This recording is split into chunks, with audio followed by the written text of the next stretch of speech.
Allison. I'm the Programs, Outreach, and Youth Services Manager here at Monterey County Free Libraries. Thank you for joining me today for an episode of Book Chat. Today I am going to chat with you about Oona Out of Order, and this is by Margarita Montimore. It was a Good Morning America book club pick, and it came out last year in 2020. I read this book about a week ago, and I just really loved it. I flew through it. It was really engaging, kept you on the edge of your seat. It is 336 pages, so kind of, a middle of the road in terms of length. But as I said, it's a real page turner, and you really want to keep finding out what's happening to Oona. So I'm going to read you the inside description, because every time I've tried to describe this book in my own words to people, I feel like I end up confusing them. I see the kind of glazed look come over their eyes. So I'm going to read you the description from the book, and then I'll chat more about it. It's New Year's Eve 1982, and Oona Lockhart has her whole life ahead of her. At the stroke of midnight, she will turn 19, and the year ahead promises to be one of consequence. Should she go to London to study economics, or remain at home in Brooklyn to pursue her passion for music and be with her boyfriend? As the countdown to the new year begins, Oona faints and awakens 32 years in the future in her 51-year-old body. Greeted by a friendly stranger in a beautiful house she's told is her own, Oona learns that with each passing year, she will leap to another age at random. And so begins Oona Out of Order. Hopping through decades, pop culture fads, and much-needed stock tips, Oona is still a young woman on the inside, but ever-changing on the outside. Who will she be next year? Philanthropist? Club kid? World traveler? Wife to a man she's never met? Oona Out of Order is a remarkably inventive novel that explores what it means to live a life fully in the moment, even if those moments are out of sequence. Surprising, magical, and heart-wrenching, it's an unforgettable story about the burdens of time, the endurance of love, and the power of family. So as the summary says, each year at the stroke of midnight, Oona finds herself in another year. So each section of the book starts with the year that she's traveled to, how old she is externally, and how old she is internally. So for instance, in this section, it's 1991. Externally, she's 27, and internally, she's 20. So it's really interesting to keep up with what year it is and how old she is to everybody on the outside and how old she is on the inside. And one of the more interesting points of the book to me is that she leaves herself a letter most years where she kind of recaps some of the big things that happened the year before, but she also doesn't want to take away the experience of living life from herself. So she keeps a lot of things in mystery. And as the summary said, there's one year where she wakes up with a man who says he's her husband, and she has no recollection of meeting him or getting married or anything. And so it's interesting to take a look at the year that comes after that.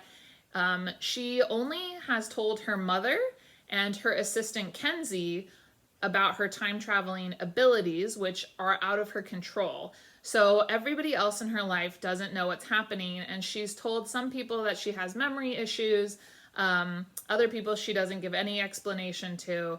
And so her mom and her assistant Kenzie are her only constants, but Kenzie is significantly younger than her, so for some of her jumps, Kenzie's not there at all. So she really only depends on her mom as the one constant rock throughout all of this time travel. I have a particular liking for time travel books.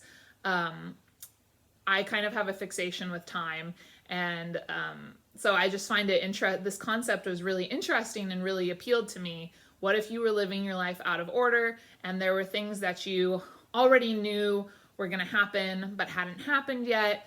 And of course, as with many time travel plots, there's also that element she deals with of knowing something's going to happen and trying to figure out if she can prevent it from happening, or are her preventative actions what actually serve as the catalyst to make that thing happen. So it's really interesting concept. I just flew through this book. I finished it in 3 days. I'm going to read you the section where she experiences her first jump. And this is on the eve of her 19th birthday.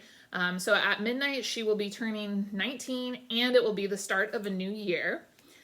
And so she's experiencing the countdown to the new year. The countdown to 1983 began. 10. She tightened her hold around Dale's waist, felt this was the pinnacle of her happiness. A panicked voice whispered at the edge of her mind, "There's nowhere higher to go." 9. The jacket made her too warm, but she wouldn't take it off for the rest of the night.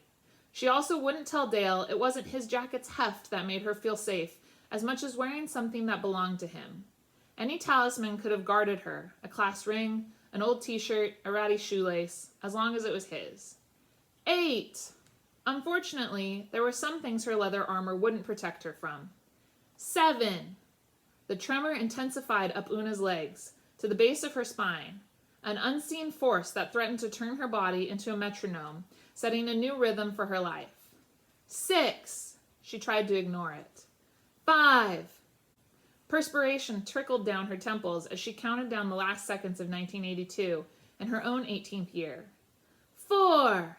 She followed the red glow of the ball descending on TV, crying out with the others, though hers was a cry of pain. 3. A sharp sensation exploded from the top of Oona's head and spread down the center of her body, an invisible broadsword cutting her in two. 2. Escalating heat stirred within her as particles scrambled to escape and rearrange. But not now, and not here. 1. And then on the next page, the year is 2015. She's externally 51 and internally 19. And this book doesn't cover her entire life. It covers the first, I think, 7 to 8 years of her doing these jumps. The author does a really good job of condensing a whole year into a reasonably sized chapter. To me, it never felt like it dragged. I thought it was always really interesting. I thought, as the summary said, it was really moving, it was touching, it talked about time travel, living your life to the fullest, making the most of your connections with your friends and family. And I thought that it was a really meaningful and powerful book to be reading as 2020 was coming to a close and 2021 was starting out. I know that my supervisor, B, also read this book, and she was talking about doing a book chat video too, but I beat her to it. And she said that she also really loved this book. She thought it was really fun, a nice light read, and I would highly recommend it, as would she. It's Oona Out of Order, and you can check it out. It's available on our catalog, as well as through Overdrive as an ebook. We hope that you like it, and we hope that you will join us again for another book chat episode soon. Thank you, everyone, and have a nice week.